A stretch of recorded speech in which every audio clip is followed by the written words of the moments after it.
இதுவும் ரொம்ப அழகான கேள்வி. என்ன சொல்றது, இவனுக்கு என்ன கேட்டாது?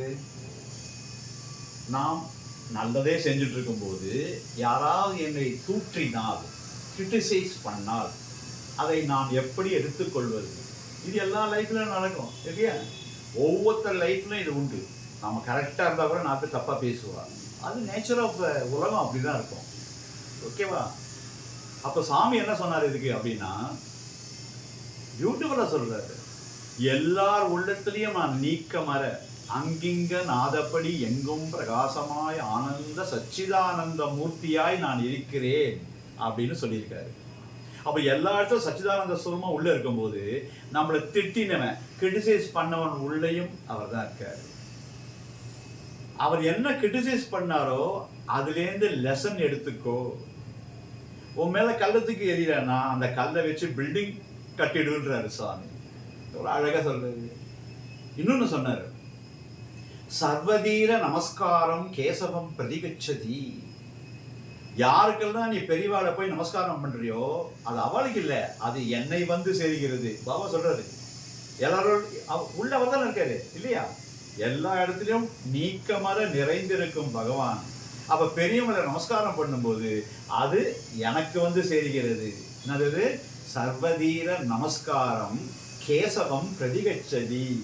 அடுத்தது சொல்றாரு, சர்வதீர திரஸ்காரம் கேசவம் பிரதிகச்சதி. நீ யாரையாவது பத்தி தப்பா சொன்னாலோ, யாரையாவது நீ திட்டினாலோ, யார் மேல துவேஷமாக பேசினாலோ அது என்னை துக்கப்படுத்தியதாக ஆகிறது.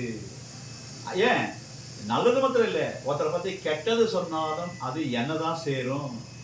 பகவானை தப்பா சொல்ல முடியுமா? அன்பு தெய்வமாச்சு. அப்போ என்ன சொல்றாருன்னா, இங்க நல்லா கவனிக்கணும். ஒருத்தர் செஞ்ச தப்பு என்னவான தப்பு பண்ணிக்கலாம், மேக்சிமம். அதாவது ஹஸ்பண்ட் வைஃப் கூட ஏதோ தப்பு பயங்கரமாக நினச்சி பண்ணியிருக்கலாம் அவரு. ஆனால் அவரை வெறுக்காதே, அவர் செயலை வெறுக்கலாம். நல்லா புரிஞ்சுட்டீங்களா? இது வெரி வெரி இம்பார்ட்டன்ட். இந்த சாமி இதை சொல்றதை வச்சாக்க எந்த வீட்லையும் எந்த சண்டையுமே வராது. அவர் என்ன செய்தாரு அதை வெறு, ஆனால் அவரை வெறுக்காதே. இது எல்லாத்துக்கும், ஆஃபீஸு, இது நம்ம சோஷியல் லைஃபு எல்லாத்துக்கும் பொருந்தும். ஒருத்தர் தூற்றினால் இன்னொரு விஷயம், இது வந்து இது இப்போ சொல்ல போகிறது ரொம்ப ரொம்ப இம்பார்ட்டன்ட். ஸ்டாம்பு பற்றி சொல்றாரு சத்யசாய் பாபா. என்ன சொல்றாருன்னா, ஒருத்தரை பற்றி நீ புகழ்ந்தாக்க அந்த யாரை புகழறியோ அவர் நிறைய புண்ணியம் சேர்த்து வச்சிருப்பா, தெரிஞ்சோ தெரியாமலையோ இல்லையா? ஏதோ நல்லது பண்ணியிருப்போம். அந்த புண்ணியத்திலேருந்து ஒரு பகுதி உனக்கு வந்து சேருகிறது. எப்படி இருக்கு? அப்போ எல்லாரையும் புகழணும். அவள் பண்ண புண்ணியம்லாம் நம்மளுக்கு வந்துடும்.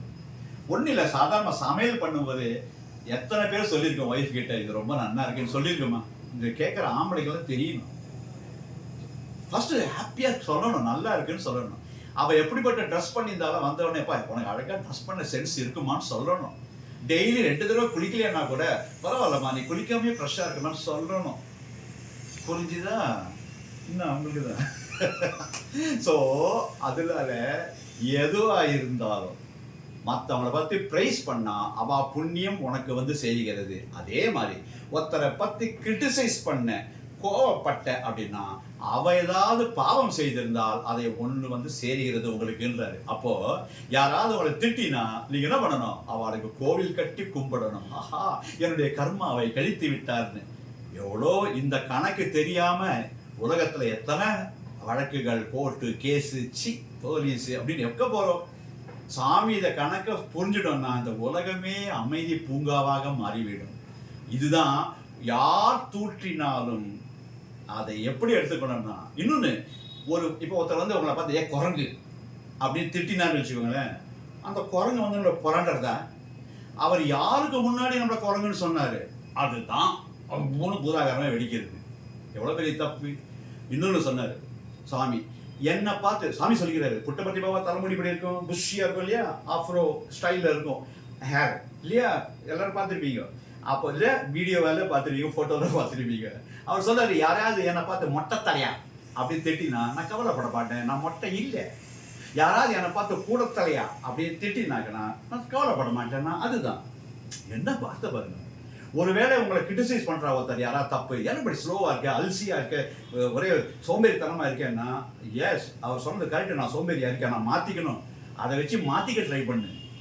சப்போஸ் உண்மை தப்பே இல்லை. இப்போ ஃபார் எக்ஸாம்பிள் உங்க பேர் ஃபார் எக்ஸாம்பிள் வச்சுக்கோங்களேன், உங்க பேர் மாலினி, ஆனா அவரை வந்து சாலினின்னு கூப்பிடுவார். திரும்பி பார்ப்பீங்களா? பார்க்க மாட்டீங்க. நீங்க கரெக்டா இருக்கும்போது யாராவது தப்பா சொன்னா அதுக்கு சம்மந்தம் இல்லைன்னு படிச்சு கொடுங்க. எருமை மாட்டு தோல் மாதிரி இருக்கணும். அதனால சத்யசாய் அடிக்கடி சொல்ற வார்த்தை தொன்னபுத்தான்னு. தெலுங்குல தொன்னபுத்தன் என்னது?